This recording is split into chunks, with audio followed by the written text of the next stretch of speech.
প্ৰথমতে এটা সন্মান নয় মই কম আশীৰ্বাদ দিছে বুলি শিৱসাগৰ সন্মিলিত বিহু মঞ্চ আৰু শিৱসাগৰ সমূহ যিসকল বয়সস্থ ব্যক্তি তেখেতলোকে আহি যিটো মৰম দিলে তাৰ বাবে মই নথৈ আনন্দিত আৰু মই এইটো জীৱনৰ এটা স্মৰণীয় দিন হিচাপে নিশ্চয় থাকি যাব।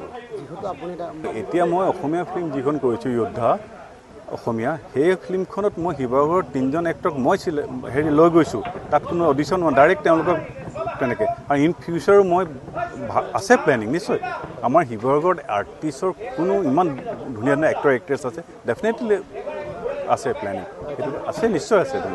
যিহেতু আপুনি ক্লাছ 5ত থাকোঁতে ইয়াৰ পৰাই যাত্ৰা আৰম্ভ কৰিছিলে, ড্ৰামা শিকিছিলে, সেইটো আপুনি অনুৰোধ কৰিছিল ড্ৰামা আপুনি আকৌ আৰম্ভ কৰিবলৈ অনুৰোধ জনাইছিল? সেইটো মই অন্তৰৰ পৰা বিচাৰোঁ, কাৰণ চিলড্ৰেন ড্ৰামা এতিয়া হয়তো শিৱসাগৰত হয়, কম্পিটিশ্যন হয় নহয়। যদি যিদৰে ইয়াত বিহু সৰু সৰু হয়, ঠিক সেইদৰে যদি আমাৰ যেতিয়া চিলড্ৰেন ড্ৰামা কম্পিটিশ্যনটো হয়, সৰু সৰু ল'ৰা ছোৱালীৰ মাজত আকৌ সেই ড্ৰামাৰ প্ৰতিও এটা যিদৰে স্পৰ্টছৰ প্ৰতি আগবাঢ়ি যায়, শিৱসাগৰ বহুত সকলো ক্ষেত্ৰতে আগবাঢ়ি গৈছে ল'ৰা ছোৱালীৰ।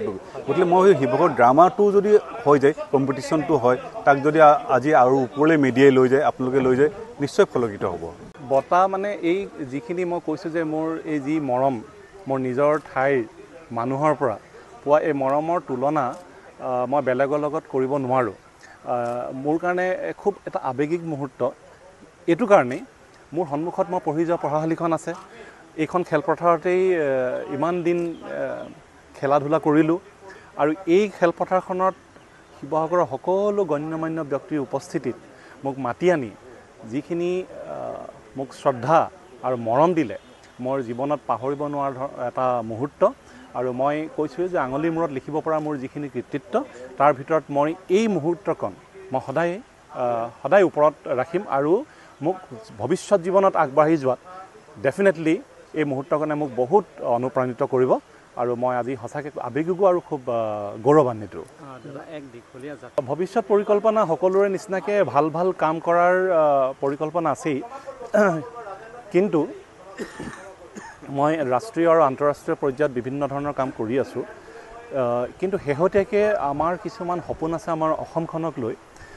যেনেকৈ 24 বছৰৰ এটা অভিজ্ঞতা আমি বাহিৰত আৰোহণ কৰিলোঁ, কিন্তু আমি জন্ম ঠাই এইখিনিয়ে, আমি ইয়াৰ পৰাই গৈছোঁ। গতিকে মই ভাবোঁ যে এইখিনি আমাৰ এতিয়া সময় আমাৰ নিজৰ ঠাইটুকুৰাকো কিবা এটা দিয়াৰ।